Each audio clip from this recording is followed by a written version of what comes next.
Hi, first grade. This is Mrs. Bruns from Ben Franklin Elementary School. I hope you're all doing well. Today I want to teach you a little bit more about reading. Now, when I'm reading, sometimes I get all kinds of feelings inside of me that want to come out. So I might be feeling sad or happy, or I'm reading a page that makes me feel really excited. So I start to get these feelings, and when I'm reading, it's actually really great to use these feelings to change your voice. So today I want to teach you that readers change their reading voice to match the feeling on a page. And I was thinking, wow, what a great book to do this. Mr. Putter and Tabby Turn the Page. So when I'm reading, I'm going to be thinking about the feeling that the page has, and I'm going to try and get that to come out in my reading voice. So this is Cynthia Ryland's Mr. Putter and Tabby Turn the Page, illustrated by Arthur Howard.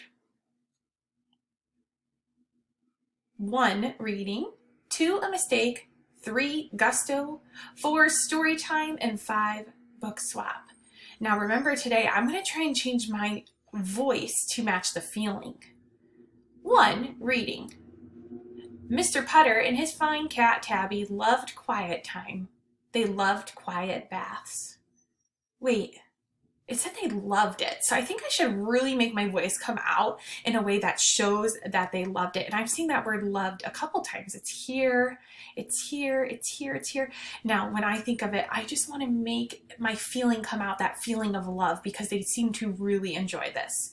So I'm going to start over, and I'm going to change my voice to match the feeling. Chapter 1, Reading. Mr. Putter and his fine cat Tabby loved quiet time. They loved quiet baths. They loved quiet naps. They loved quiet thinking. Mr. Putter and Tabby spent their favorite quiet times reading. Mr. Putter loved to read, but he did not like to read alone. He liked having someone to read to. And Tabby was the someone. Oh my goodness, look at this picture of Tabby. She looks really happy. So I think I should be reading this with a really happy voice. So instead of sounding sad and really dreadful, I'm going to try and sound cheerful and happy.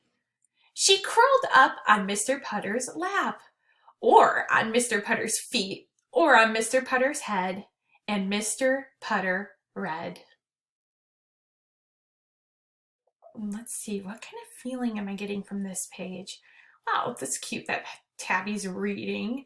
It just seems like they really like to read. So I have a feeling I'm going to have to keep showing that in my voice, that they really like this.